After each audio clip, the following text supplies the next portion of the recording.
I get alerts all the time. I'm just like, ugh, I've literally get off never my done phone. Yeah, it's like I'm doing something and don't get on to randomly sit there for 40 minutes. I guess that's the point, right? That's why it's good for engagement because if you do, you try to stay on the app. But Yeah. I mean, yeah, it'd be better if I could listen to things live, like getting out of the app, but they don't have that. So, yeah, that's true. all right. Okay. Dr. Jordan Burns in the house, my dear friend, chiropractor here in Indianapolis, and new author of Mind Medicine. What's up, brother? Great to have you in. Good to see you, man. It's been too long. I know it really has. How's I mean, you're a father for a second time now, and I haven't seen you since just one was here. So, Okay. what's going on? Yeah. Bo is 8 weeks today, actually. It's been 2 months since we've seen Been each other. 2 months. Dang. Well, welcome. Thanks. How's you getting any sleep? Yeah, I feel like I'm doing all right. So Corinne is 2.5. My daughter's 2.5 now, Mhm. and she wants me to go to bed with her every night. So for the first usually 3 to 4 hours a night, I sleep in a half twin size bed. Is it pink? It is pink. Nice. Yeah, I look like Will Ferrell and Elf. But It's a little tiny bit. so honestly, it's nice though because I actually get a solid 4 hours Yeah. in that bed. So like that's kind of enough to keep me kind of even keel because then I'll go in our room and I'll get up. My contribution to the night is I take the breast milk downstairs and put them in bags. 'Cause Oh, okay. obviously, I'm not doing as much when Kayla gets up to breastfeed. So she's Yeah. the one that's up for 30 plus minutes and stuff. Yeah, that's a rough life, man. Having little babies and having to eat every 3 hours. Yeah, dude, he's eating about every 3 to 4 hours. It's ironic too because my book I'm writing right now is about sleep. Yeah, And I'm right. like, this is the worst time in my life to be telling people how to sleep. But Yeah. it's I mean, I still sleep well for the circumstances. Yeah, I talk about this all the time, but because of the inability to get a lot of sleep, I have had to learn how to master my sleep and get really good at getting good sleep. Correct. I feel like you get that. So that's actually going to be one of the dedication page to my book. It's going to be to the kids because they're really the reason that I've come up with my sleep routines Mhm. and my morning routines because I have to. Yeah. We have you mentioned sleeping with your son or your daughter, sorry. We ended up because I've had to sleep with Roman so much, just got all his stuff. Yeah. I ended up buying like a nice mattress. Like no 3-year-old in the world has a nicer mattress than Roman. Just Yeah. because I had to sleep on it so much, and it was just killing me. My back was hurting all the time, and so we ended up just springing for a decent mattress to spend more time down there. But We've got one for Corinne. We have a nice twin size mattress because Yeah. I work with a mattress company. Mhm. So I'll like review articles and review products for them and stuff. So they'll send me mattresses. Mhm. But I think it's just we're not ready to upgrade her bed because then it's like she's just getting older. It's Yeah. almost like holding on to that Mhm. small phase. I sent Caitlin a picture last night of Roman. I'm like, what in the hell? He's getting so long now. It's crazy. He was just like this Yeah. big 2 days ago. I feel like when Bo was born, Corinne's vocabulary expanded like 10x. It's been That's so fun. weird. She was singing the ABCs the other day. I was That's like, exciting. what's happening? And she's 2, or Two, she 2.5. 2.5. Yeah. Okay. She's got her first dance recital this weekend. Oh, Let's man. go, baby. No dates though, right? Just daddy. No, Dave. She does talk about this kid from daycare. Oh, Jack. Jack is going down. I know. I asked her one day, I was like, do I need to be worried about Jack? And she goes, yeah. Oh, that's great. Well, hey, you have an awesome approach to your health and wellness. I wanted to have you in today because one, you're like one of my best friends. Two, you know a lot about a lot of things as far as keeping the human body healthy as well as the human mind healthy. I know you're passionate about both of those. So you just wrote your book, Mind Medicine. What inspired you? You sent me a message one day. You said I'm writing a book, and 2 books later you have this. What did you want to do this one for? Yeah, this one's been on my heart and my mind for a while. I've probably started the concept of it, I think during 2020. I joined a mastermind group and there would be sessions where we'd like meditate before we'd have like a group call. Mhm. And it was just kind of something that came to me during one of those meditations. So I like had a notepad and I was like, I want to call a course, like an online course or a book or something, mind medicine someday. It's like what will be my mindfulness course. And so it's been on my radar for a while. After I read Think and Grow Rich, however many years ago, I wrote down like a statement of, I forget, it's like your definitive statement. And in it, it talks about, ways I will generate income. And one of them was books. So the day we found out we were having a boy was the day I started writing the book. Okay. It was basically, if there's one thing I want to teach my son, but also both my kids in life, it's that to take action on the things that you say you're going to do. Mm-hmm. So And that's been the biggest reason where I actually came to fruition. yeah, and I mean, you've been obviously studying this for a long time. So you are a chiropractor. There's tons of chiropractors. Why are you the most well-known chiropractor in Indy, probably? There's probably a lot of reasons for that. Right now, it's because my mom's viral egg hack video on Instagram. Yes, we gotta cover this. Yeah, we can talk about that. I've gained more followers this week from my mom's egg hack video than anything I've ever posted, which is just goes to show why social media, you can take it serious, but at the end of the day, it's just not that deep. Yeah. So you were telling me before we got on here, you went home last weekend to visit, or 2 weekends ago, and your mom was. I walked out. My mom was tapping an egg with a spoon, and I'd never seen this hack before. She said she saw it on TikTok, and I was like, "Hold on, stop! I got to video this." So I got my phone out, videoed her, and she walked me through it. She just taps it with a spoon, and then there's like a snap at the end. It's not the egg cracking; it's literally like the membrane or the albumin on the inside separating from the shell, so it's easier to peel after you boil it. And I was like, I'm posting this. This has viral video all over it. A mom just being wholesome and just tapping her eggs, and it brings her so much joy. And yeah, so it's had over 3 million views in 1 week, and Fox News reached out and did an article about it. Oh man, sorry, my phone just went off, so I guess I can't do that. It's not gonna work for me. Okay, so mom's doing eggs, and you went viral. Now I've actually had Instagram got rid of paying you for views, right? I didn't know they ever had that.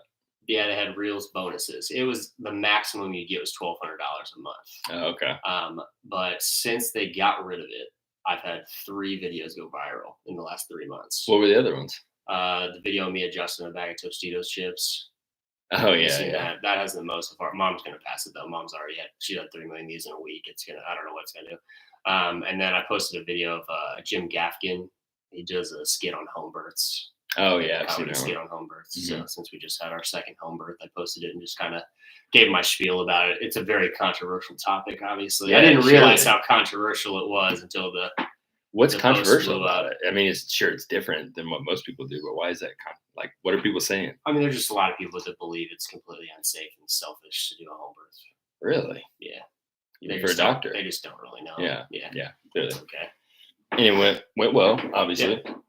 Both kids are still with us. I think that's why it's controversial, because most people think you're just like free birthing at home, right? Right. Like you have no preparation. Like you just think we're just going to have a baby and hope everything goes well. Yeah, my sister did a home birth as well. Yeah, it's like that's not the way it goes, guys. Like we actually had complications with Kayla and both kids, and our midwife is the best healthcare professional I know, and she handled both situations well, and both kids are here and healthy. Huh. Well, I'm glad. Yeah, it's that seems a bit intimidating for me, but if Kayla wanted to do that, I'd be down.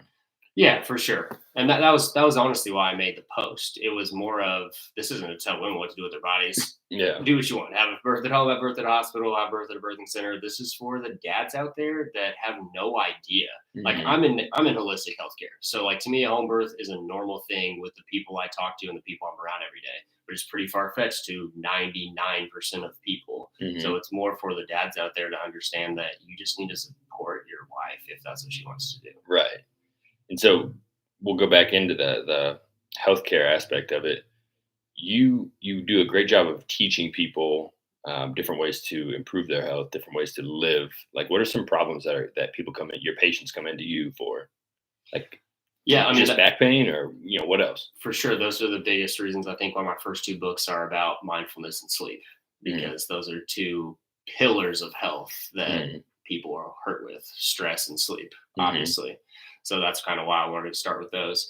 Because in chiropractic, we talk about the 3 T's. I think we've talked about that before: thoughts, traumas, and toxins. So your health is determined by your physical, chemical, and emotional stress, both positively and negatively. Okay. So for like when I have a new patient, I'm going to go through just like a normal patient history, asking them, usually they're coming in for pain. So what hurts, what makes it better, what makes it worse, how would you describe it, all that. But then at the end, I'll ask more chemical and emotional questions like how much water do you drink in a day? What's your diet like? Do you take any supplements? What are your medications you take? I mean, that gives you a huge indication as to their health. Yeah. Obviously, if they're not taking any supplements, they're not eating well, they're not drinking a lot of water, they're on 10 medications, you're probably not going to be feeling very well. You're going to Right. have a ton of different side effects and a ton of different issues. And then I'll always ask, how would you rate your stress? Which I just blanketly say that because that alone will get people going down a rabbit hole. Yeah. Because just asking people how they rate their stress, like, do you need how on like on a scale or high, or they'll usually laugh because they're stressed Yeah. out of their minds. And then after they tell me, I'll say, okay, well, what are your biggest stressors? Usually work and family. And then say, what do you do for your stress? That's why that book came about, I'd say. Okay. Because most people don't have an answer. Yeah. Or their Okay. answer is, I drink, Mm-hmm. or nothing that's super productive. Obviously, I have people that are healthy and have productive answers to that question. Yeah. But most people don't. Well, And I think that's just a fact of life. We know that, like, the majority of the population is not healthy. yeah, I mean, it seems like everybody's got some kind of stress that we all have blind spots, right? And Yeah. everybody has that one or two things that they're just not handling well. Yeah, and I'm by no means Mr. Mindful and Mr. Perfect. Right. But I'm definitely, I mean, leaps and bounds where I used to be. And it's information that I'm passionate about. And that's essentially what the book was. It's using our thoughts, words, and actions to help us heal naturally. There's basically the entire book is about things you don't have to pay for. Like Mhm. these are all natural means that you can use to heal yourself. There's a lot of them in there. I Yeah. was going through it, and I kind of, if you don't mind, I'd love to go through like each chapter and just kind of talk about the primary lessons that you're trying to share with the reader. Um, you start off by explaining what mindfulness. So, what is mindfulness? Yeah, I think mindfulness has a lot of different definitions that can mean a lot of different things to many different people. Mindfulness, I think, is just being more in the present moment. I think, especially nowadays, like everybody that's going to be listening to this is going to be on some form of social media. And yes, social media is a beautiful thing. Social media is how I met you. Social media is how I met my wife pretty well. Social media is how we've interacted with a ton of people, but it's also something that we get entranced in the matrix, Mhm. and we're not able to actually be present with the real world. So I think being mindful is simply taking a step away and being present with reality. Not Yeah. I mean, one of the best things that everybody talks about it, but not everybody does it. And you were one of the first people of my friends that was like, yeah, I put my phone down for X amount of time a day and I'm spending it with my family. That was after I did 75 hard. Yeah. Because 75 hard, I was like, I did it. It was great. But there were parts of it that I was like, okay, this is just simply not going to be sustainable for me to live my life this Mhm. way. But I love the concept. What does that look like for me? Mhm. So I have in my reminders app on my phone, I think I have 8 things. And that was basically all of them, right? Like I wanted something for my faith, my family, my fitness, my finances, and just kind of every aspect of health. So for family, it was 60 minutes of uninterrupted family time where I have my phone down or just my phone away so that I'm present with them. And I think it's also like just being able to be present with yourself and just you're more present with your senses. Mhm. Even just something as simple as doing the dishes, Yeah. like feeling the warm water on your hands, smelling the dish soap that you're using, just being more conscious of those things, just being more mindful of your life. I probably need to do a better job with the AirPods personally, but I have been putting my phone down a lot more, and it really does make a huge difference. The reason I did that was whenever I saw my daughter pick up my phone, it looked like she knew exactly what she was doing. Oh yeah, for sure. And I was just like, wow, Kids she's teach obviously you a lot. seeing it way too much. Yep. Yeah. I mean, you learn so much from your kids, like things that you don't even think about. Like that is just like, that was one that just like smacked me in the face. Like, man, you got to not be on your phone in front of these kids. Yeah. Because I mean, you're just teaching them the same things that I feel like at this point, everybody's understanding of the fact, like, we all know we spend too much time on our phones. We are all conscious of it. We want to make a change. Not everybody will, but I feel like maybe we are starting to trend in that direction, just being a little bit more normal, spending less time on your phone. Yeah, being more mindful of it. Yeah. And there's stuff that every phone has. Like I don't know every app. I really just use Instagram primarily, but I have a timer on it. Hmm. It's at an hour, and that goes off on an hour, and I'm like, okay, I don't even know what I've done today. How have I been mindlessly on this app for an hour? I haven't even posted Right. anything. Yeah. Because that's usually what I have to go back to is, am I creating or consuming? Hmm. If I'm creating, if I've posted something, okay, I'm getting back on it, I'm engaging, I'm actually being productive with something. Or if I just literally sat on this app and consumed for an hour, that's also when you just kind of have to check back in with yourself. Hmm. Again, being mindful with yourself. Yeah. Getting back, I mean, you got to, that ratio of consumption to creation, if it gets too far into consumption, like it's got to be terrible for you. And I get it though. I mean, obviously, not everybody wants to create for social Mhm. media, right? Like some people use social media as an outlet, just like you watch trash TV as an outlet. It doesn't mean it's terrible to watch trash TV. It's just something you do to mindlessly do. That's fine. I think it is just. Is it? I think the time. Well, I think the timer has a lot to do with it. Mhm. I think if you're doing it for 4 hours a day, no, that's terrible. Right. But if you can put a timer on and be like, all right, that is just something I do. I don't think it's the worst thing in the world. Yeah. Okay. And then so we get into mindfulness, and you're dealing with, would you say you dealt with thousands of patients at this point? Yeah. Oh yeah. Yeah. And do you think a lot of people just aren't aware? Like, so for me, like I am, over the years, I've become super in tune with my body, right? Like I understand, like if I feel a certain way, okay, I know that I need to eat this, or I know that I need to have this, or stop doing this. Like I'm hyper aware of it. How many people are not like that? Like they just have no idea of the patients that you deal with. 80%. Really? Yeah. People just don't know, man. Yeah. And they've just been told the wrong stuff. Yeah. Like eating 11 servings of grains a day. Yeah. Right. It's just stuff that's been kind of indoctrinated and ingrained in people's minds for decades. Hmm. Like my parents will still say stuff about diet related things, and I'm like, that's just not true. Yeah. But how do you not know that that's not true? Yeah. It's truly like almost everything that we were taught is wrong. Yeah. It's disheartening. But like fat, for instance. Fat's a big one that my parents are still like, oh, it's got fat in it. Yeah. Oh, good. Yeah. Good. Well, I think that was the crazy thing when my dad had a heart attack, 5 years ago now. They were talking to him about his heart healthy diet. And I was like, what did they say to you that was? Like, what does that even mean to them? And I don't think they had any idea. And he's still like, he'll say stuff, the stuff that he doesn't eat or the stuff that he does eat. And I'm like, that doesn't make any sense to me. And granted, my dad is in the top 1% of 69-year-olds. Like he goes for a 45-minute walk every morning. He still has a full head of brown hair. Like he looks great, feels great. But yeah, I'm super proud of my dad. He's I think he's 71, still has a 6-pack. What? I know, it's crazy. Rick, Yeah, my guy, we're Facebook friends. I'm sure you are. I'm sure he's probably trying to sell you some shit too. Well, that's why, because he's in some group that a girl from my high school like. That's runs. right. Yeah, yeah. Because he sent me Pretty your book small one day. world. Your first book. What was it? 11 holistic hacks. Yeah. So that's what I bought a book publishing course for this. That's how it Mhm. all came about too, which was worth the money. I think just taught me a pretty cool skill. Yeah. Well, I mean, it's obviously going well. How many? I mean, you don't have to share how many copies, but it's quite a few copies at this point, right? Yeah, I mean, I'm not like, Ernest Hemingway, but it's Not almost quite like Dan Brown level sales. almost like 700 sales. See, that's incredible. So it's I didn't know it was cool. that high. That's amazing. Man. Yeah. Congrats. I'm running ads and stuff. I mean, it's Good. It teaches you a lot. Yeah. Yeah. So, subconscious. I'm excited to talk about this. I've been listening / reading to. Have you ever heard of Neville Goddard? Your faith is your Yes. fortune. I've heard of him. Okay. I know I feel like I don't know if I've really looked much into his stuff, but I know that his name comes up with like all of those Yeah, guys. He's all in those that guys. group. Yeah. So like Joseph the Murphy, 30s, 40s, Joe Dispenza, 50s. Bruce Lipton. Yeah.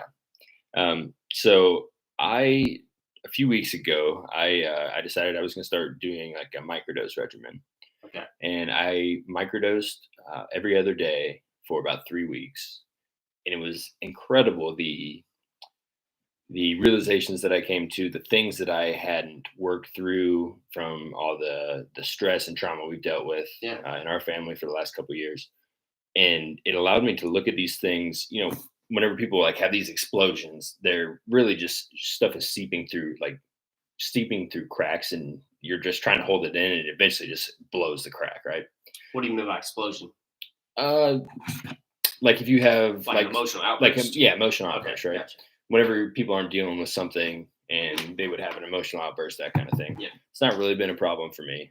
Not that I've never had that happen, but I was keeping things like just kind of blocked up inside, and it was like really becoming like I was turning into like a shell of or there was like a shell over who I am, right? And so what I found with this microdosing regimen was it kind of opened these cracks up to where the stuff could just freely come out, and I could process it in like a happy and non-stressed um, environment for myself, right? So I can process these things whenever I'm not already angry. Yeah. And anyway, I so mean, that's probably one of the best ways. Obviously, any type of psychedelic or breath work, I feel like, are the two Mhm. key ways to do that. But it's basically how you're going to learn more about your subconscious mind is it's being able to take a step back or a Mhm. sky view of yourself and Mhm. understand the programming that has happened in your Exactly. childhood and your adolescence as an adult, and how it's happening to you every single day, how Right. everything around you is programming you in some way or another. And it's honestly just that being able to become conscious aware of that fact Mhm. is huge. I've always thought that I had good recognition of my thoughts. Like I think you talk about metacognition in here. Yep. I've always felt like I had a good grasp on that until I did this. I'm like, now I really understand myself a lot better. Um, and anyway, so where I've been the last month and a half is like I am reprogramming my subconscious mind by the information that I'm consuming. I'm on an information diet and reprogramming myself, and I'm seeing these changes in myself. I'm seeing these changes in my life and the things around me, programmed by programming my subconscious mind. Yeah. And then the reason I brought up Neville Goddard is he has a book called Your Faith is Your Fortune, one of his many books, and I've been reading that recently. It's exactly what you're talking about in here. So, how do you teach people? First of all, explain, I guess, your thoughts on the subconscious mind, and then how do you explain and teach people to take control of that and get like reprogram themselves? So, first, what is the subconscious mind? What's it do for us? Yeah, the subconscious mind, like I said, is the part of your mind that you're unconscious of. It's the part of your mind that has been programmed since you were a child that are the reasons why you act and do the things that you do every day. And like you said, the way you're reprogramming the subconscious mind is what you consume every day. Yeah. What goes in your eyes, what goes in your ears. Hmm. How I'm teaching people, I mean, I guess the book is teaching people, right? Like I'm not one-on-one teaching people course, about yeah. it. But why I wanted to put that in the book specifically as kind of the first chapter is because that's the most important part. Like Right. your thoughts determine your reality. Your thoughts determine it's the dedication of that book is your thoughts determine your actions determine your habits determine your character determines your destiny. Like that's why I put Beautiful. that quote at the very beginning because your thoughts, your subconscious mind is the reason your life is the way that it is. It's such a powerful thing. And especially, like I said, when you become more conscious and aware of it, you see it in conversations with people every day, how people talk about themselves. Mhm. That's one of the most powerful ways to reprogram your mind is, like you said, practicing metacognition. How are you talking about yourself? What are the consistent habits that you're having every single day? I forget what the stat, but it's like, I feel like I got to look this up. Who knows if this is true, but it's like 80% of the thoughts that you have every day are negative thoughts. Wow. And if you can become aware of that, like really think about it. Are you complaining, condemning? Like, what are the thoughts that you're having every day? And why are you having those thoughts? And is there a way that you can reprogram yourself to have more positive thoughts? Yeah. Yeah, there you go. According to the National Science Foundation, 80% of our thoughts are negative and 95% of our thoughts are repetitive. Yeah. That's huge. So that's those two that's stats subconscious. alone. Yes, that's subconscious. The repetitive thoughts are basically like what your brain is doing is going from one side where you have to think about what you're doing. Over time, you do something enough, it just becomes a cognitive habit, right? Yep. You get those highways grouped into your brain, and that's just the way you think. And that's why it's important to continue to learn and grow and do new things. Yes. That's been one of the greatest lessons I've learned from writing over the past 6 weeks or 6 months has been that. Yeah. How therapeutic has writing been for you? It's been awesome, man, because like this is something I can like again, I wear memento mori around my neck. One of the Mhm. chapters in the book is stoicism. Like Mhm. if I'm gone today, if I'm gone tomorrow, my kids will have this. Like what a blessing that is. That's true. That's got to make you feel good. I Yeah, mean, you can leave them I behind mean, teachings. yeah, because one of the again, I try to program myself in other ways. Don't forget, I'm recording on my phone, but the background of my phone has basically affirmations or things that I want to subconsciously see, even if I'm not, consciously reading them every day. I'm still seeing it every single day. I have, David Goggins talks about putting note cards up on a mirror. I have note cards up on my mirror that I'm seeing every day. I'm programming myself subconsciously every day, even if I'm not consciously reading the things. And one of the things I have is it's the 6 habits in Brendan Burchard's High Performance Habits. Mhm. So it's seek clarity, generate energy, raise necessity, develop influence, demonstrate courage. I'm missing one. Well, whatever. But one of them is raise necessity. Like raise necessity for the things that you're putting off. That's my big one. Yeah. I remember I took his quiz, and that was the one that got me. It's like, you're not going to be successful because you have no urgency. Like, Yeah. oh, well, that's going to be my word for the year, and that's what I made it. But I want to continue like just hitting hard on the subconscious. So in your book, how does it start with the subconscious part? You're teaching people like, how can I reprogram my mind? I think just that first, I think it's having an understanding of what you're doing every day. Like, what are the current habits that you have? What are you Mhm. listening to? What are you looking at every day? Being able to have the metacognition aspect of it, of thinking, of, okay, what are these thoughts I'm having every single day? Am I thinking about my ex or this person that said something mean to me on Instagram? Or what is that? One, you have to be able to let that go. Mhm. And then you have to introduce new things. You have to be conscious of what are you listening to? What are you watching? Right. That's I, that's one of the things that I always say is health is simple. It's just a loss of wisdom. Like it's nothing that's that crazy. It's just being able to have the discipline and motivation to do these things. And there's a lot And of the simple will. things. Yeah. Yeah. But it is. It's like you're asking me, how are we going to program this? Well, you need to think about the negative things that you're thinking every day. You need to think about the thoughts that you have and how you think about yourself. And you need to be more positive with all of those. Like at a Perfect. basic level. Like Yeah. seriously. And the habits that we're creating, right? One thing that you can do is, once you start, let's say you want to pick up a new habit, you do it for long enough, it just becomes part of your day after a while, right? So my biggest change in my life in the last probably 6 months is my nightly routine. I don't miss it. Period. I do the exact same million things. Caitlin makes fun of me because it takes me half an hour to get ready for bed, but I do them every night, and it sets me up for the next day. Killing it. I've kind of gotten off my nightly routine though since post report. So Well, that happens, but I certainly understand that. But one more thing on the subconscious, I had a mentor of mine.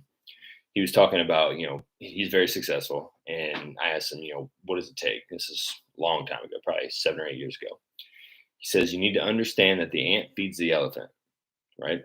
So the ant is this little tiny thing, over and over and over and over, feeds this giant thing, your subconscious. So your thoughts, these little things, are over and over and over feeding the elephant, and the elephant is the one that's the strong one. It's way stronger than an ant. So the ant feeds the elephant. If you feed the ants over and over and over, you're going to get that kind of elephant, yeah. and that elephant carries through your whole life.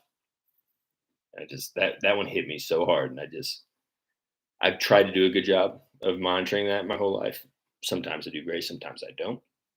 But that story sticks with me to this day. It's been, like I said, 8 years probably since he told me that. Yeah, that's a good story. It's a good analogy. And I think kind of going back to too, helping people through the process. I think thinking about who were you around the most growing up. Let's start like your relationship with your father. Mhm. Okay, what was that like? How did he make you feel? How could that have programmed you in a way? How could that have given you the thoughts that you have about yourself? Same thing with your mom. How did your relationship with your mother give you the thoughts that you have about yourself. I think that's a lot of what's stopping people is they don't believe that they're good enough. They don't believe that they can be healthy or be happy or be mindful of their life. Hmm. And how many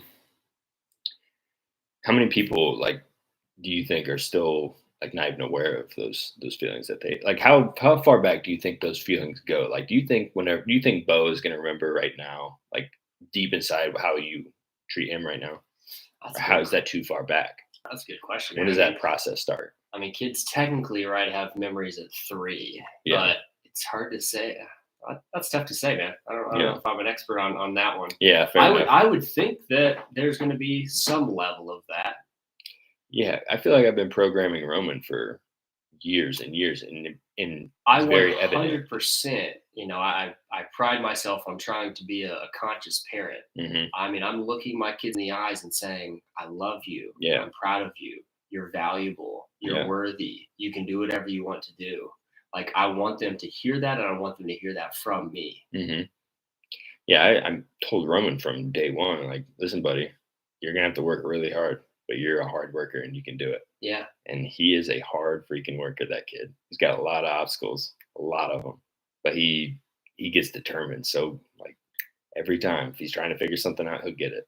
Yeah. And it's just I've been programming him that way. Maybe he just naturally is like that, but I know for a fact that my words are going in there and doing something with it. It's important. Yeah. And obviously, like, there's many layers and aspects to parenting. But I think at a basic level, if you can tell your son you're proud of him and tell your daughter she's valuable, that'll go a long way. Yeah. Oh, kids are great, man. Yeah.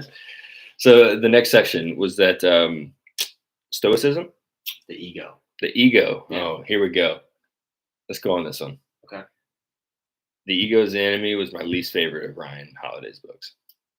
And I know it's probably your favorite.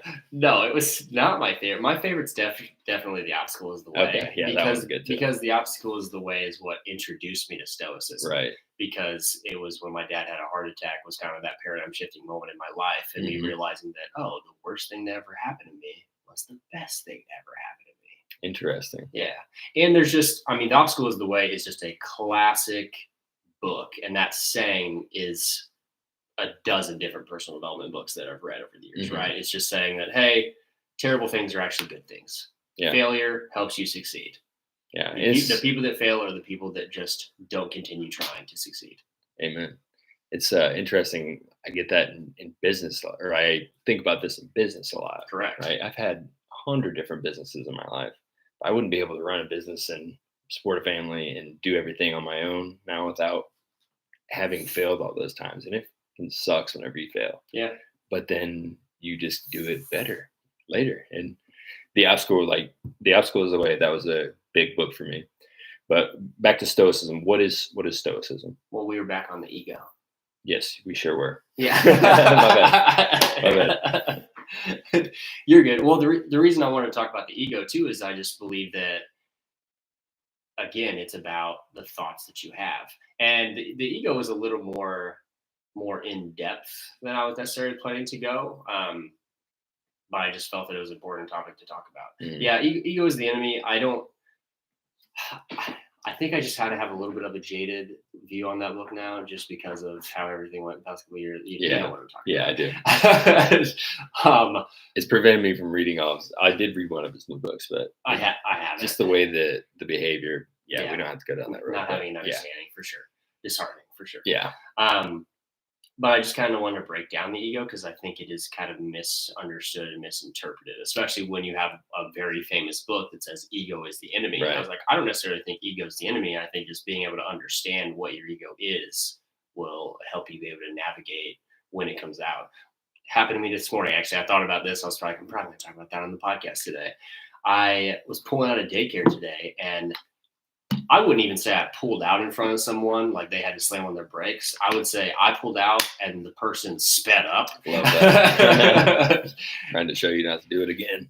Right. And so I was going, and it was one of those lanes. It was a 3-lane road. So where there's like the entire road is a middle turn lane because there's a ton of different commercial business on the road. So we probably were up, quarter mile, not even that. And I simply just put my turn signal on, went into the middle lane and let this bro pass me. And then I got back in my lane and he just flew on by. And I'm like, that to me again was like, man, I've grown up so much.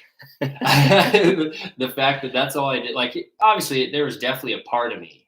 Like, again, when you talk about the ego, you talk about the id, the ego, and the super ego. Like, the id is your desire to just punch that guy in the face. The id. What is ID. That? ID, it's a part of the ego. So you have different aspects of it. And so it's basically the ego is kind of the middle ground. The ego is you trying to understand how to balance the id and the super ego. That's why it's not the enemy. It's actually your friend. It's like the devil and the angel, and the ego is the one that's trying to be that neutral middle ground of it. But yeah, that guy reminded me of this morning just because it was like, man, I'm glad I'm not that guy.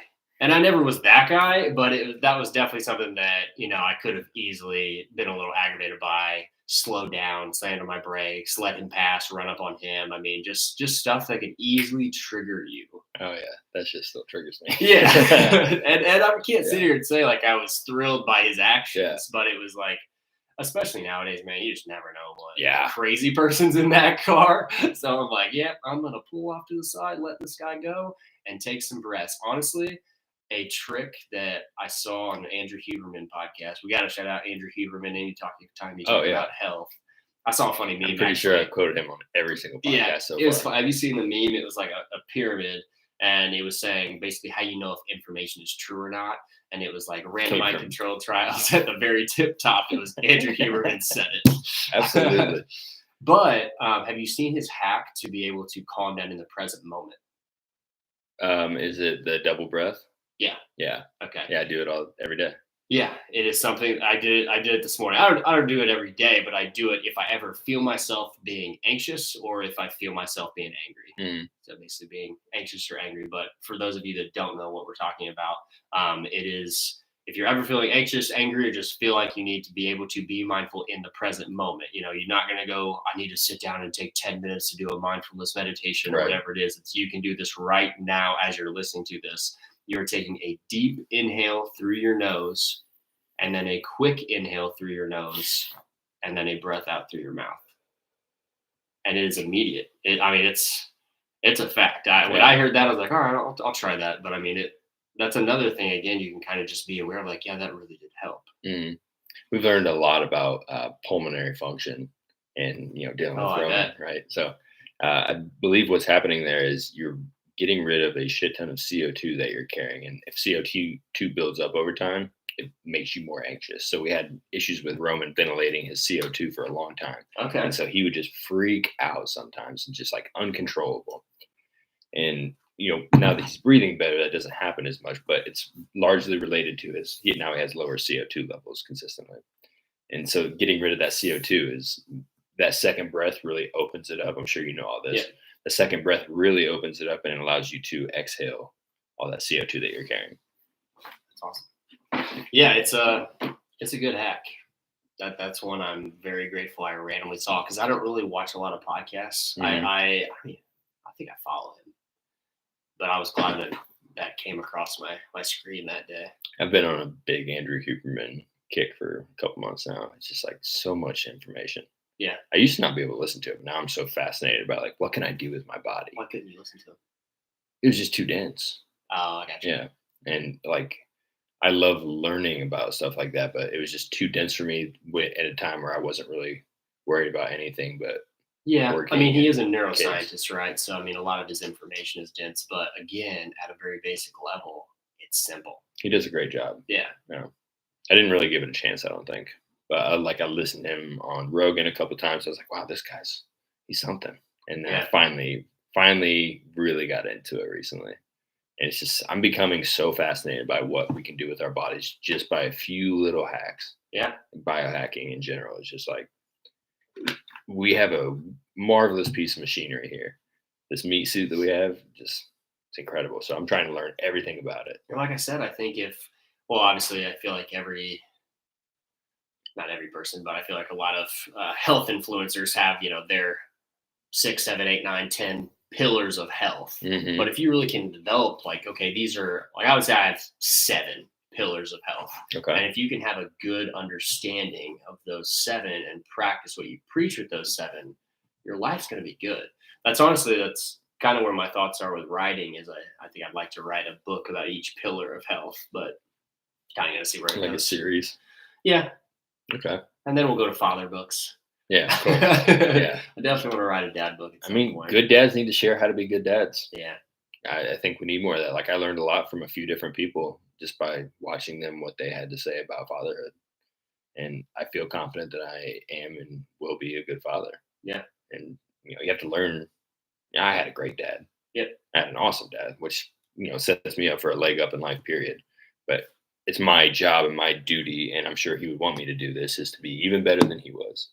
And so I got to learn from other people that are doing the same thing. Yeah. And that starts with those 7 pillars of taking care of yourself, or however many, the pillars of health of taking care of yourself. So I don't think we even really covered the ego, right? You said it kind of plays in the middle. Like, why is ego destroying people's lives, or is it? Well, like I said, I think it's a misunderstanding of what the ego is. Okay. People call the ego the id, basically. Okay. So they're saying the ego is, the guy pulls out in front of me, or I pull out in front of the guy comes up on me, and I'm slamming on my brakes and letting my ego take advantage, or letting my ego take over.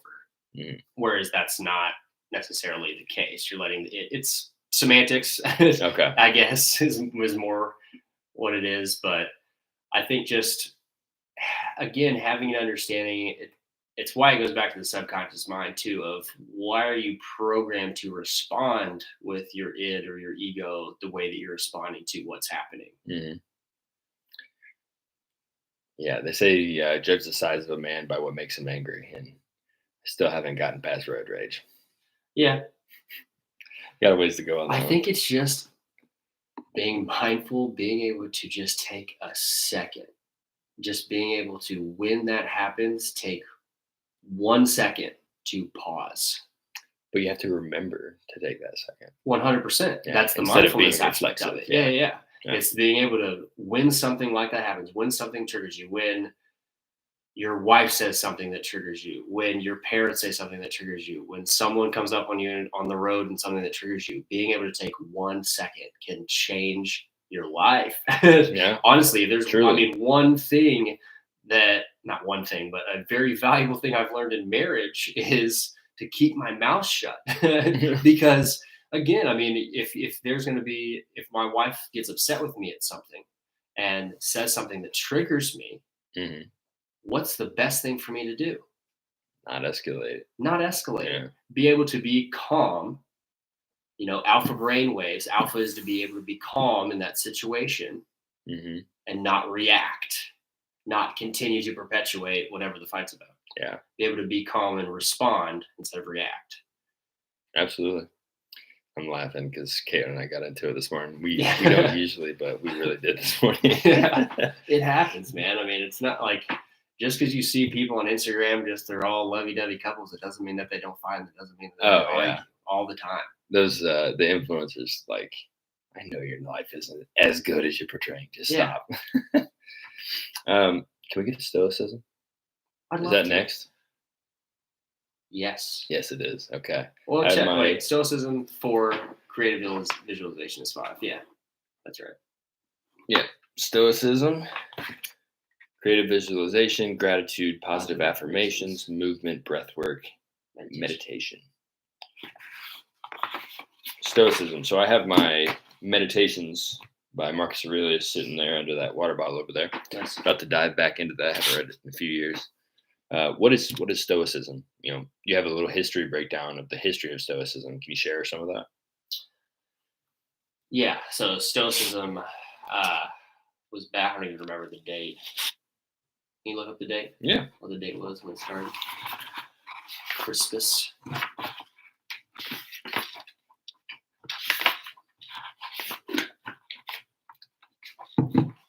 Like I said, though, stoicism came into my life because my father had a heart attack 5 years ago. And I was walking with one of my friends and I was talking about how, I've kind of had this realization that it was the worst thing that ever happened to me, but it was also the best thing that ever happened to me. And he's like, "Oh yeah, so like the Stoics." And I was like, "I've never even heard that word. What are you talking about?" And that's where I really dove into all of this. And it's similar to kind of what we've just been talking about with like the ego and being able to not be emotionless about things, but just being normal and even keeled about Detaching. life. Yeah. Stoicism is a philosophy that was initially founded in Greece more than 2,300 years ago. It was founded at a time when Greece and its city-states were no longer the most powerful forces in the world. So shit was really going bad for them at that point. Yeah. So how did Stoicism develop? Was it just, I mean, obviously a lot of different philosophical ways of thought started in Greece, or at least the ones we understand in the West. What is Stoicism? Why do you relate to that one the most? I think because again, just my dad, and it all has kind of always come back to that. And there's so many books and podcasts and affirmations and things that I've listened to just to understand that the negative things you can always find a positive in whatever it is that is coming into your life. I think again, one of the things that I have in the background of my phone that's kind of again reprogramming is anything that happens to me today is an opportunity for me to learn and grow. Mm-hmm. Whatever that may be, if that's positive or negative, if it's again arguing with your spouse, if it's I have a patient that felt worse the second time they came in. They said that they felt worse after I adjusted them the first time or something. It's me understanding and being able to change and learn from those experiences. That's why Stoicism has just stuck with me so much, because I think it helps me be a calmer, more understanding person. Memento Mori has really stuck with me. That aspect of Stoicism, being able to be comfortable with death. Mm-hmm. That was why I put, the 6 basic human fears from Outwitting the Devil in there, because I think if you can have an understanding and a peace with those basic human fears, then you can live a lot healthier and happier life. Memento Mori is basically remember you're going to die, right? Remember you must die. Yeah. Okay. And it doesn't have to be this morbid thing, right? Like, I don't think I talk about him in the book, but my friend that died in chiropractic school, his name Blake Hanger, he died in a drunk driving accident. And that was before my dad, but that was a pretty big shift for me. It makes me a lot more grateful when I get to wake up and go be a chiropractor every day. Me and Blake used to talk about how we were going to have an office in Carmel, because he went to Butler, I went to IU. So we were like, Indiana kids. Okay. We were like, wouldn't that be so cool someday if we had an office together in Carmel someday? And I'm so grateful that I at least get to wake up every day and be a chiropractor, because he doesn't get to do that. Yeah. You think about that a lot? Yeah. I mean, it definitely is one of those things that is part of my motivation for life, for sure. I mean, you had your kids, your family, the negative things that have happened to you, and then the people that you lost or the people that are left behind. It's, I'm living for them. My grandpa, he fought in World War II so that I could fight like hell for freedom of my family. Yeah, amen to that. Yeah, I know you've been wearing that Memento Mori necklace for a long, long time, right? A few years, yeah. Yeah, and most people are scared to think about their death. I am personally, like, I don't like to think about it. I have a better understanding of it. I think I'm able to go there now, but like it makes most people really uncomfortable. Yeah. But the fact is, you're going to die. And again, the high performance habit, raise necessity, being able to understand that it could be done today. That is so much urgency. I got to take action on the things that I'm going to do. And honestly, it's been since I found out I was having a son. Not that I was not motivated with my daughter. Like I still. Different. It is different. Yeah. It is. And it has motivated me so much to take action. I knew that 33 is like, I'm 33. I'll be 34 here in a couple of weeks. So your birthday's in a couple of weeks, right? Yeah, I'll be 33. Nice. I knew 33 was going to be a special year. 33, got my water bottle. I got 99 principles, what a drug ain't one. So there's 33 chiropractic principles. There's 33 nerve roots in the spine. 33 is just kind of a good number. I like the angel number. I'm those who want to get wild into angel numbers. But I even have my phone. My alarms is 444 and 555. Anyway, I lost my train of thought now. I was going into angel numbers. Angel numbers threw us off. Well, oh no, I knew 33 was going to be a good year for me. I just had a feeling, and it was. I have taken action on so many things I said I was going to do. Like, we obviously don't need to get into this. We can talk about it off camera, but looking into purchasing my first commercial real estate. Nice, man. Yeah. So I mean, I'm doing things and taking action on things that I was going to do someday, but there's a sense of urgency of I'm not getting any younger. Like let's try to take some action and see what we can do. Yeah, I think I mentioned this to you.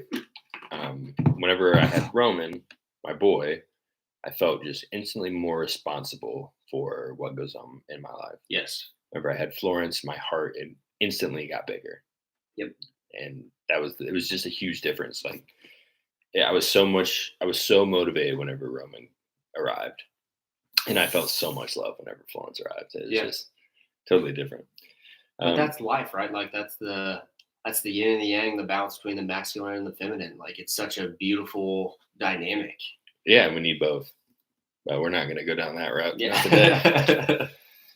Creative visualization. Yep. How do you do this in your life? I mean, obviously, a lot of these are kind of they're intermingled. Yeah. Breath work, meditation; those are kind of go hand in hand. Breath work, meditation, creative visualization can kind of go hand in hand. Excuse me. It just kind of depends on what I'm looking for. But I've used it in every aspect. So I mean, when I first started doing it was again when I was in that mastermind group because we would do those meditations and they would be different meditations. But one of the things I would think about was like, what do I want my life to look like? What do I want my physical body to look like?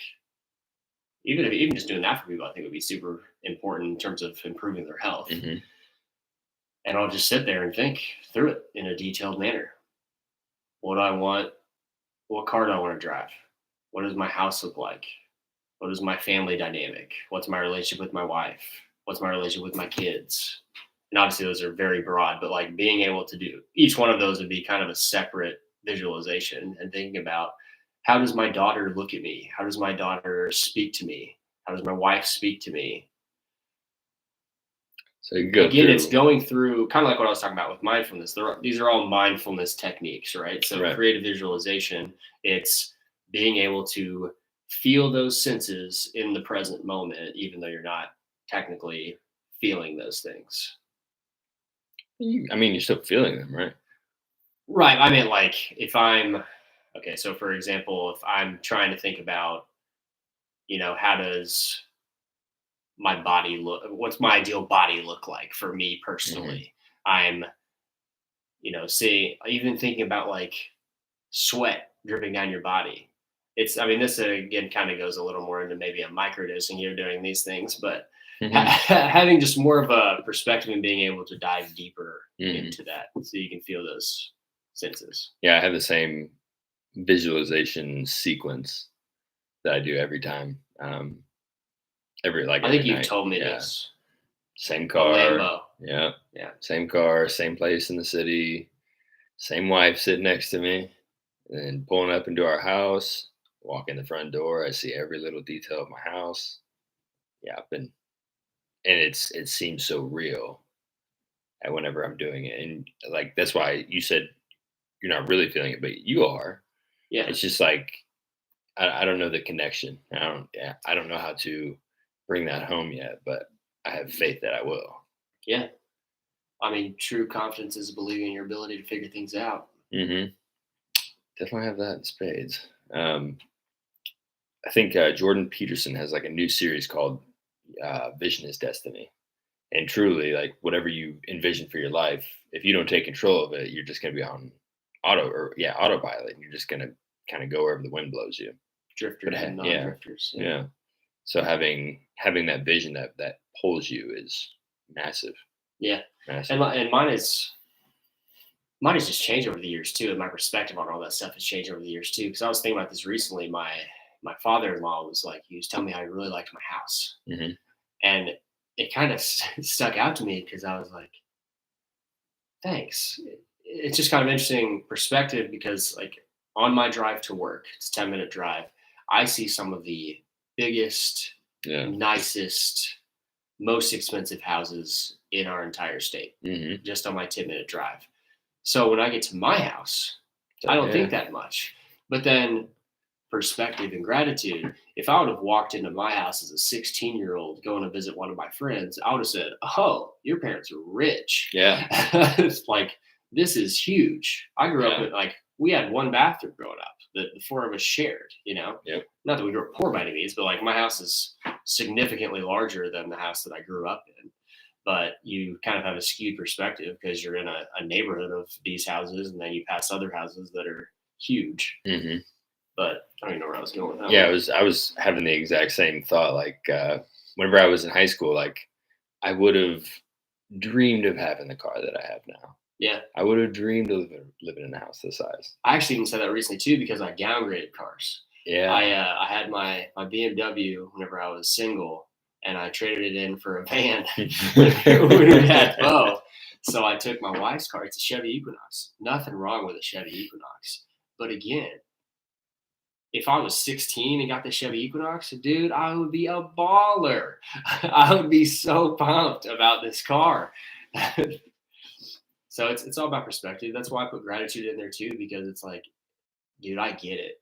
You want to be successful and you want to have luxuries, and there's nothing wrong with that. Obviously, you're not trying to make those the center of your life. I don't think there's anything wrong with having toys and having fun stuff, but also being grateful for the life that you have, even though it may not be the perfect car that you want to have or whatever it is. It's loving the journey, right? Like, Yeah. that's the whole point of this whole thing. Right. is loving the journey and understanding that that really is where the happiness is. I wonder if having the vision without the gratitude is worse than like having no vision at all.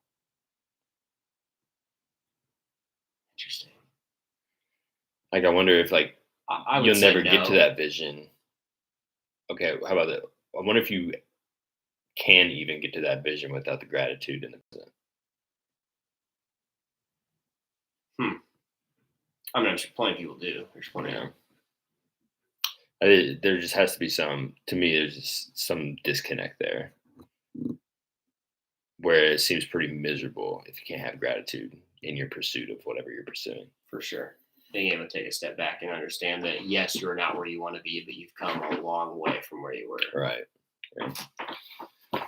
All right, moving right along. Well, we just talked about gratitude. So, positive affirmations. This is an interesting one. I think that, like, a lot of people have heard of affirmations. A lot of people maybe even do them, but are they doing them right? Are they really impressing on themselves these affirmations, or are they just saying and reading them? Yeah. And I think we live in a world where this one's this one might be the easiest one Oh yeah.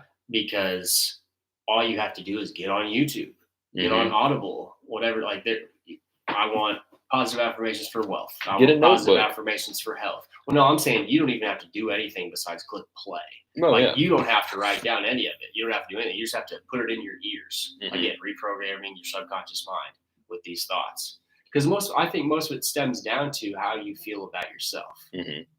Because that's going to True. affect every relationship that you have. Right.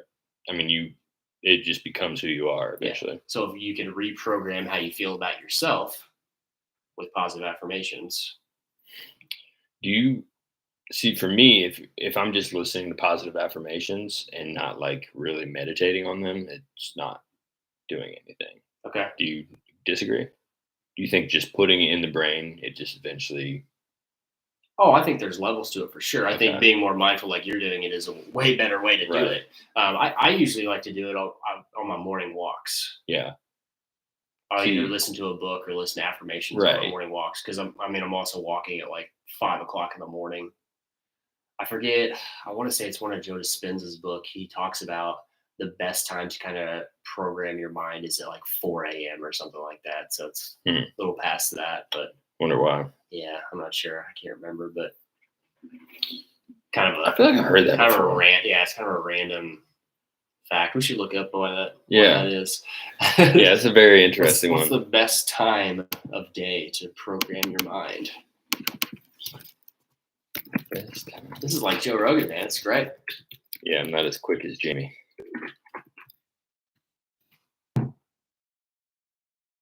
Right after waking. See, I've heard that as well because. Okay. So I have you heard of Jose Silva? Yep. So yeah, I found him when I was in college, and I feel so lucky that I learned like a lot of his approaches back then. But I just re-listened to one of his programs and talking about getting into the alpha brainwaves. Like earlier, you mentioned alpha brainwaves, and it was talking about like how your wife was talking to you, and I'm sure like people are like, "Oh, alpha," but that's not at all what we're talking about. We're talking about a different level of your brain activity. Alpha is being able to be calm in the chaos. Right.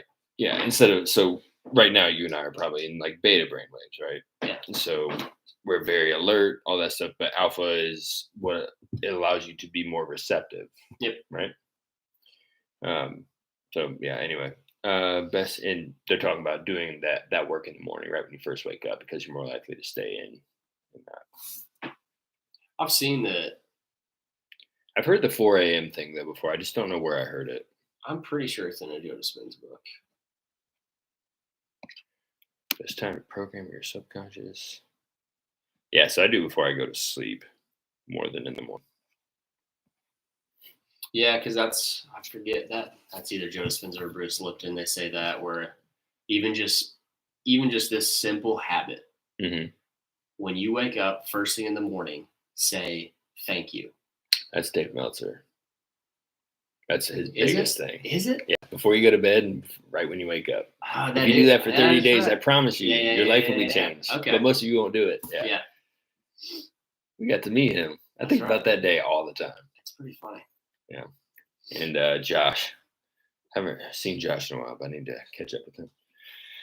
All right. Movement.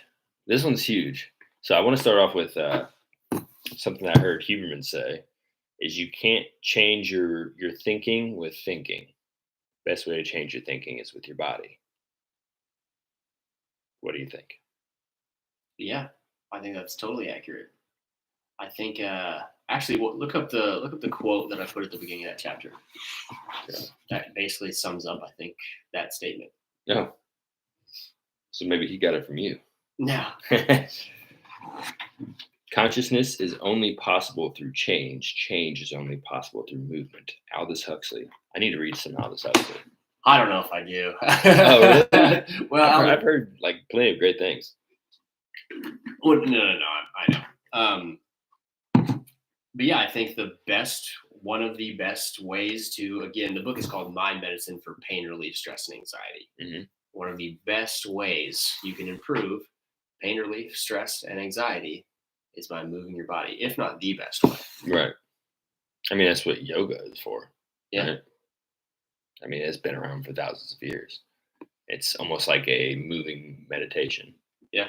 That's what I consider my walks as. Just I'm moving. And that's why I put walking as the main part of that chapter, because I was like, look, I'm not going to sit here and tell you what activities that you need to do. Although I do think you need to lift weights, and I do think you need to have some form of cardio. Right. But if we're talking about like your physical fitness, of course. Yeah. But you're talking about mind medicine. But yeah, I think if you can just have a practice of walking, whether that's first thing in the morning, whether that's on your lunch break, whether that's after dinner, whether that's before bed, being able to put 10 to 30 minutes. I mean, it doesn't have to be something crazy, but being able to take a walk outside, ideally with a family member or with your family, like there's just nothing better.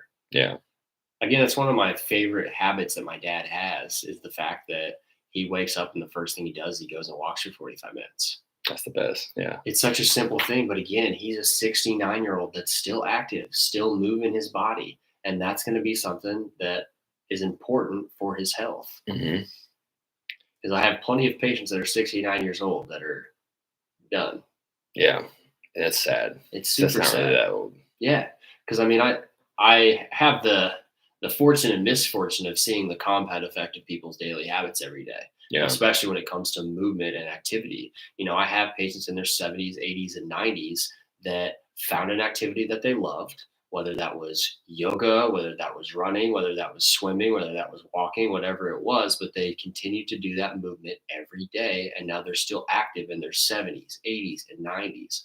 Or I have people in their 70s, 80s, 90s on walkers or not able to even do anything because they let their body deteriorate and degenerate over time because they weren't getting movement. That's essentially what I'm practicing and preaching every day as a chiropractor. I'm helping increase range of motion in joints and decompressing joints because most people have those issues. They have compression or lack of mobility. What do you do to help compression and lack of mobility? Get mobile. Mobile. Yeah. Being mobile. Do you prescribe like walking? I talk to patients about it for sure. Yeah, because again, I tell people that. I was like, most people's issues are compression, lack of mobility. So I'm going to do everything I can here to help with those two things and then give you the tools at home to do those. A lot of the time it's going to be, I'm just talking about people's like, how much water are you drinking in a day? Do you take magnesium glycinate? Like just basic, simple stuff. Or it's, what's your activity level? Do you have any type of activity level? If not, it's like, okay, like, what do you want to do? That's I think the biggest thing. You have to try to get people, what do you want to do? What does that look like? And a lot of people, it is walking too. It's like, I just like to be able to walk with my family, walk with my daughter, whatever it is. Yeah. Walking. I mean, I love it. We go on family walks all the time. I love my solo walks. It just gives me a chance to kind of leave my thoughts for a while. Yeah. And just go into like probably an alpha brain state and just think. Because I feel like when I go for walks in the morning, I will either walk with just myself, no headphones, no phone, or on my phone, but no, not listening to anything, or I'll walk and listen to a book. One, I feel like I'm more of a kinetic learner, so I feel like, and like this says, walking in the morning, you get ideas better, but I feel like I retain information better when I'm listening to a book first thing in the morning. But then I also feel like I'm able to spit out ideas more when I'm in the morning walking by myself. Like there's a lot of times I'll just be, going on a walk in the morning, and a lot of it I'm just using voice to text and speaking into my notepad for like social media content or a patient email or just a thought that I think is valuable. Do you journal? My phone is basically my journal. I don't physically write a journal. Yeah. I wish I have more. before. Yeah, I have before. I think one of the big reasons, obviously, I put the subconscious mind in there is the book, The Power of Your Subconscious Mind. I've almost wrote that book out in a journal. Yeah. Because when I was reading through it, I was like, dude, if everybody on earth could read this book, like it's so powerful. Because I'm a big highlighter. So I highlight a lot of the book, and basically as I was highlighting, I was going through, I was like, I got to write this down.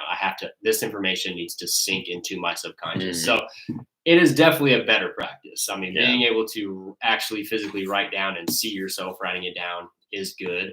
But I also I like my method because I'm saying things out loud and hearing myself say these things out loud. Way harder. Yeah. I think that lends itself to more. And I'm still reading it on the screen as I'm doing voice to text. Right. I think that lends itself to more original thought. Yeah. And that's something sorely lacking in the guru spaces. It's mostly just regurgitated.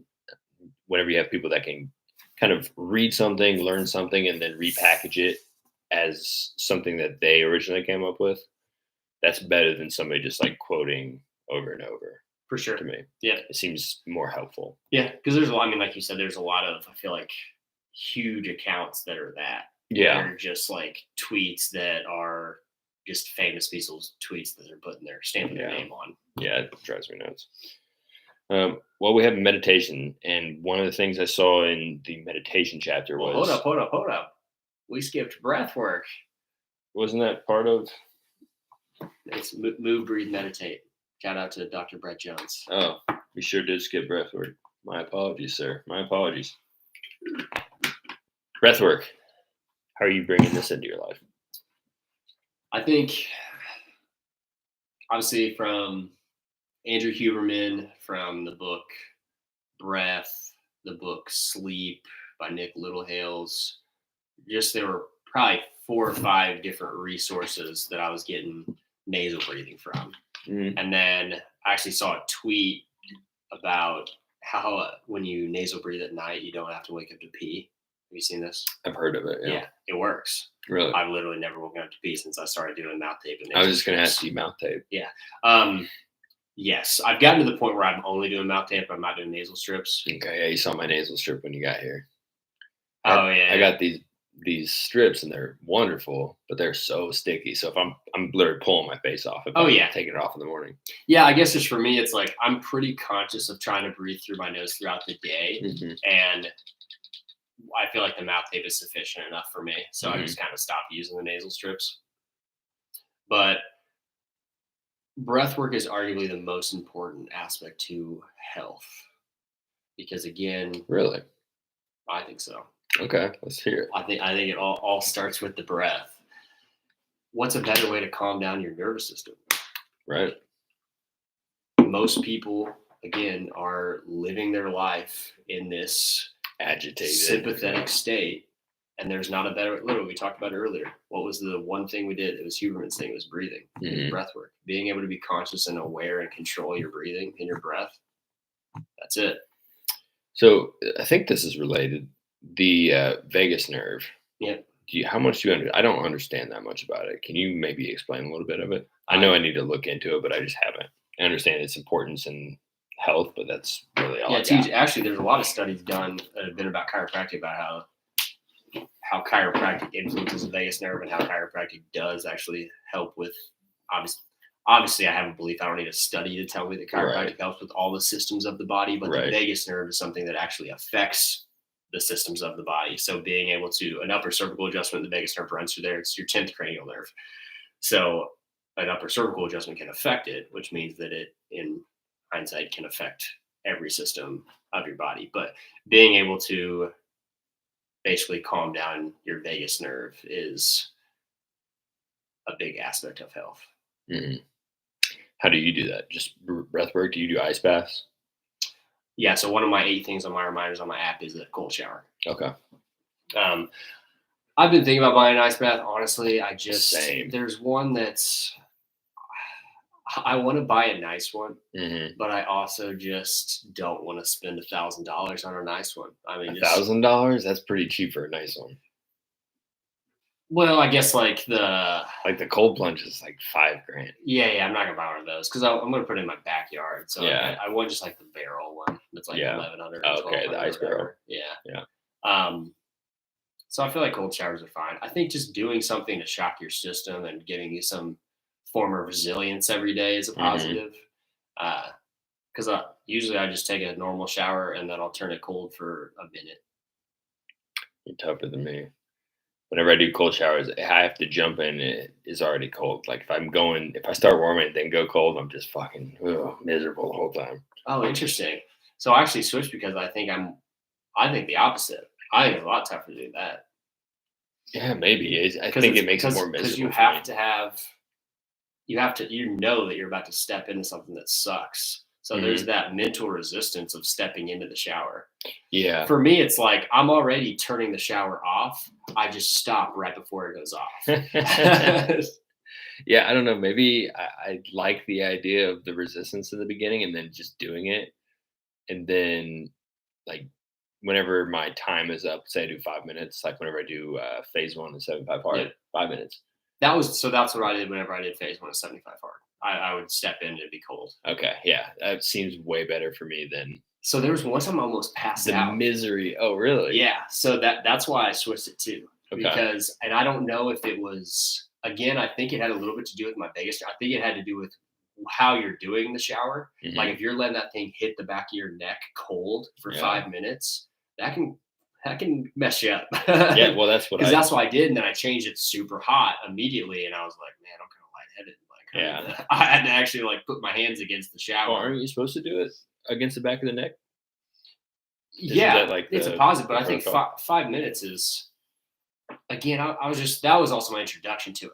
Yeah. So that was me getting into not having really an understanding of, in my book, I talk about you need to have a solid breathwork practice before you start jumping. Very into cold true. plunges. Yeah. Because if you don't have a good understanding of your breath control, yeah, a cold shower and definitely a cold bath is going to hit you in the face. Yeah. Fast.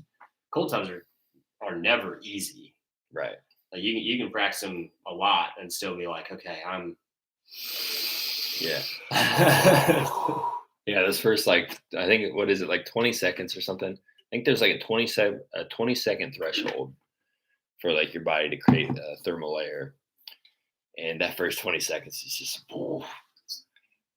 But it's I haven't done one awesome. of those in a while. But that's basically why, right? Like as I'm getting older, my friendships are changing. The things I want to do with my friends are changing, and like that's something I'd want to do with my friends, right? Like I want to Ice bath. have the guys over, drink some raw milk, and do some ice baths. Make some steaks. Yeah, have Yeah. some steak, have some raw liver.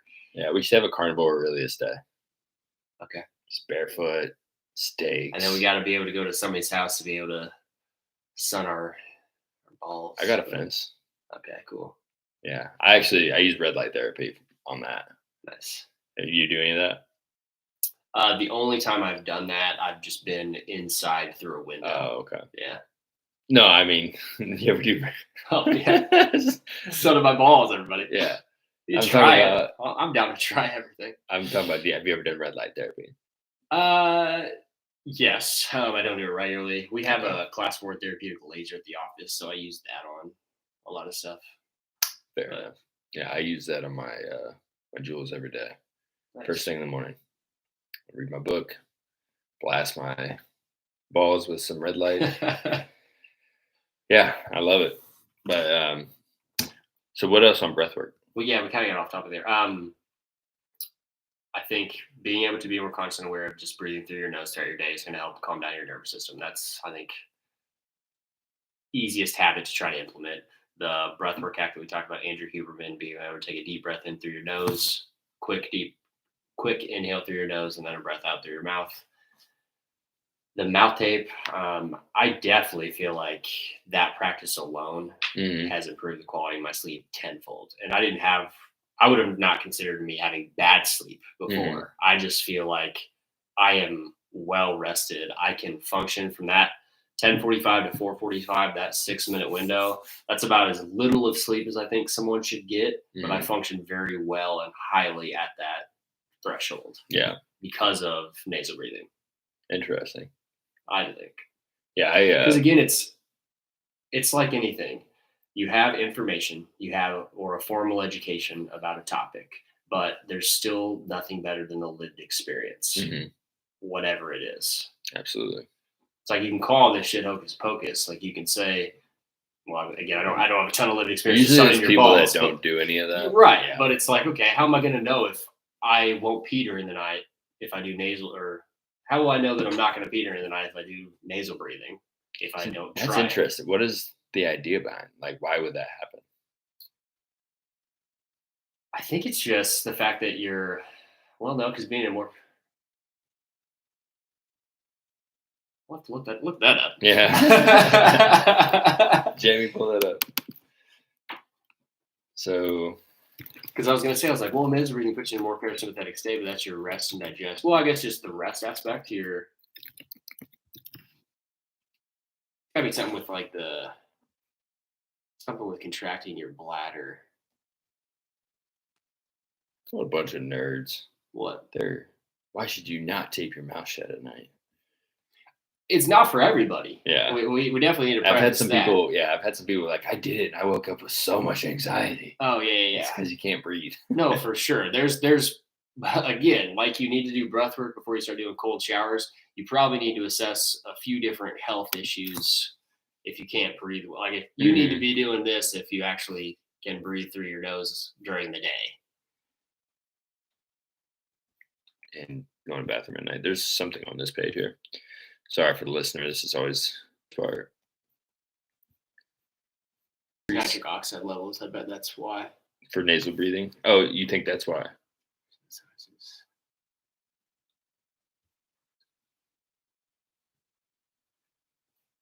Was that part of the list? Go back up. I don't think so. It wasn't on there. Hear my daughter yelling. I don't know if we're going to find this. Yeah, this is a long article. Jiminy Christmas. I'll give it a couple more swipes. All right. Too late. We'll have to figure that out. We'll come back to that. But yeah, that's interesting because I have heard that. I just don't understand why that would happen. I mean, it just has to be something with breathing through your nose, put you in a more parasympathetic state, and your bladder's not contracting as much or something. Maybe. It's not activated.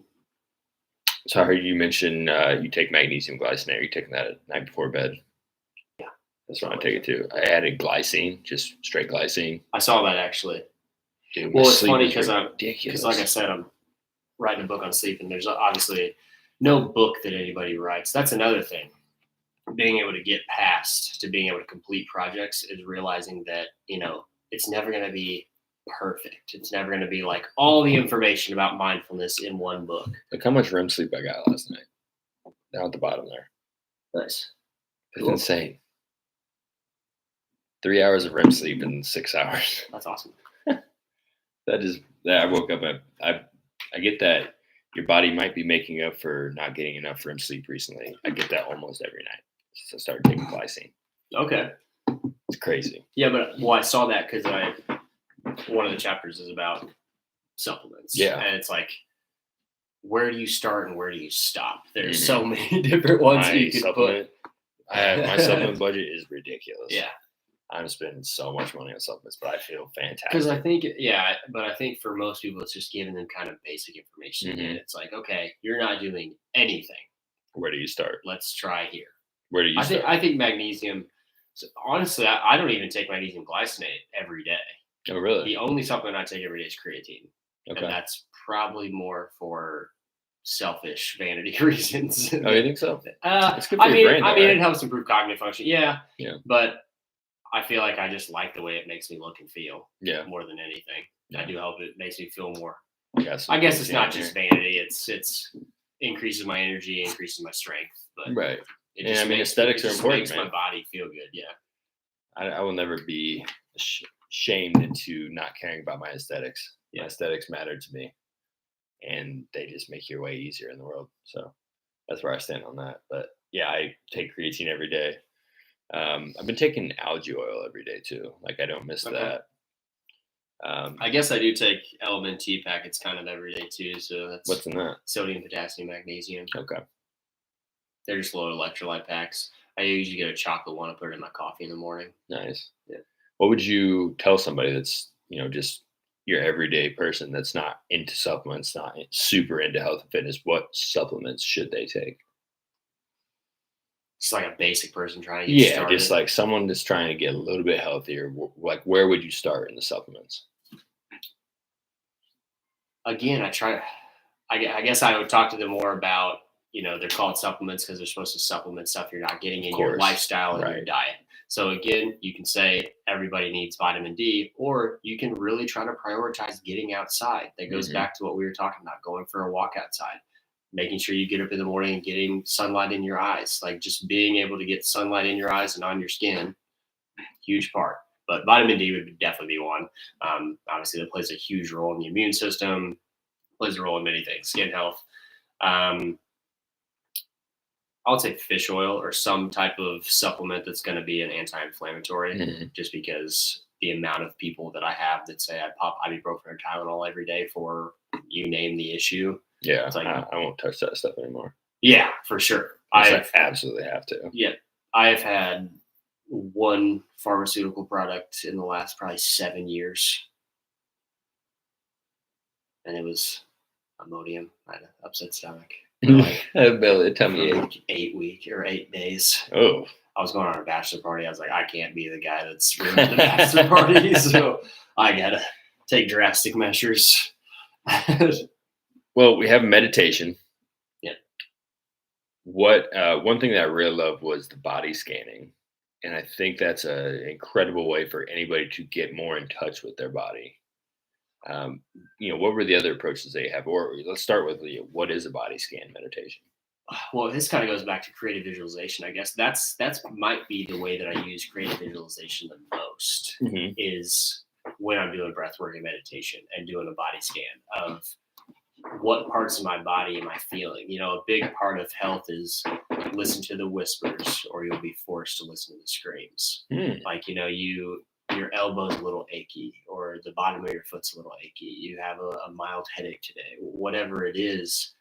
Why are you having that? And kind of having an understanding physically, chemically, and emotionally what could be affecting those things. I love that. Can you say that again? Which part? Listen to the whispers. Oh yeah. So it's just kind of a thing. I don't know if it's a thing in healthcare, but it's a thing that chiropractors say is listen to your body when it whispers, or you'll be forced to listen to it when it screams. That's wonderful. Yeah, because it's true. Again, I mean, at a very basic level, understanding of how healthy you are, you can look in the mirror, look in the toilet. Like that's your body. No, seriously though, that's your body whispering to you. Yeah, that's what are your energy levels like? What's your libido like? Like those are other ways besides just feeling how your physical body feels. Like those are whispers. There are signs all around you every day on how you can improve your health. And yes, those may seem small, but after years and years and years and years of you not looking at those things, whether it's your skin or obesity, whatever it is, whatever you're looking at in the mirror, like it will eventually be something that you're going to have to take care of. Yeah. Wow. That's a profound statement. I can't believe I've never heard that before. Same. You can't believe I've never heard that. Yeah, I feel like I've seen it before online too. Yeah, I don't think I've ever heard of it. Well, what other meditations are you utilizing? When I do, so it's kind of for pain relief, stress, and anxiety. I like to just think of different things. One of the meditations I talk about is color breathing. Did you see that? So it's basically picking a color for whatever it is. So if it's pain relief, it's stress, anxiety, whatever you're trying to do the meditation for, you're picturing that color, and with every breath, your body's being filled with that color. So like, let's say it's blue. If you're in pain, your low back hurts. So with every breath, you're sitting there and you're focusing, I'm breathing in this air, and this blue is going down to my low back, and I'm filling and it's cooling my low back as I'm breathing down and into it. I think I like that approach. Yeah. There's many different aspects. I think, again, like I said, mobility and compression are a lot of people's issues. So one of the things, if I'm ever having, as a chiropractor, I still have a physical job. So like I do a lot of repetitive motions every day. I'm bending over my low back and my shoulder. I'm dropping on it over and over and over. So like those are kind of my two problem areas that I'm really conscious of and focus on. So like when I do meditation for my low back, I can't remember if I put that in the book or if that's just something that I talk about with people. I think I put it in the book, but it's, I talk about, like, I think of little construction workers going in and like putting little pillars in my low back so that they're like opening up the space as they're bringing it into it. Yeah. That's a pretty cool approach. I have done a color meditation before, but it was a guided meditation. So I never really even gave it a second thought. Yeah. But that is, I think, good way to put it. Again, like I said, why I think breath is the most important part of health is being able to utilize that for so many different aspects.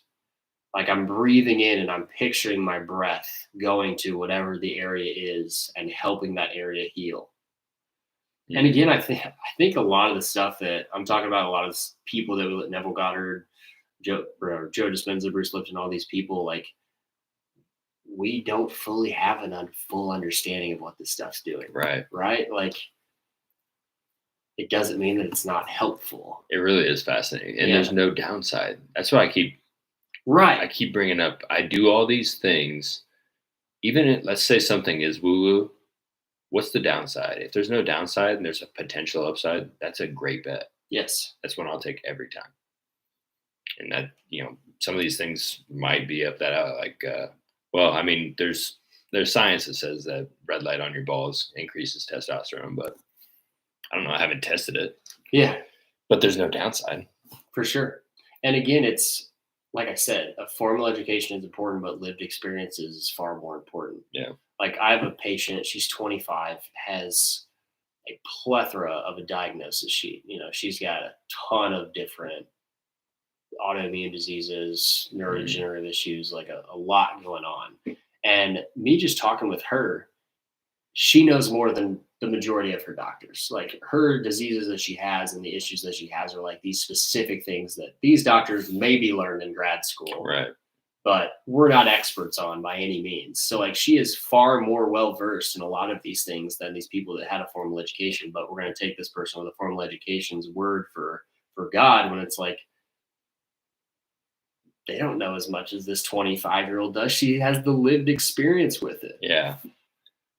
We've definitely experienced, like in our family, we've learned. Yeah, you said that earlier. So I'm sure you know much. so much about pulmonary health. You know so Yeah, much oh, yeah. more. Yeah. Well, I We was probably gonna have say, learned so much from this experience. just that doctors are human beings, right? Correct. And having that understanding. And it's Yeah. not bashing Yeah. doctors. Yeah, they're just I human think beings. one of my pet peeves is that, and I get it, you know, we want to bash big pharma.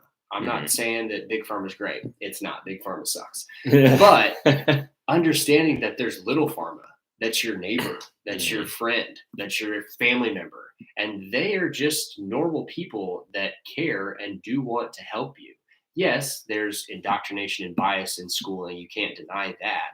But at a basic level, they're just trying to be helpful. Yeah, that seems to be healthcare in general.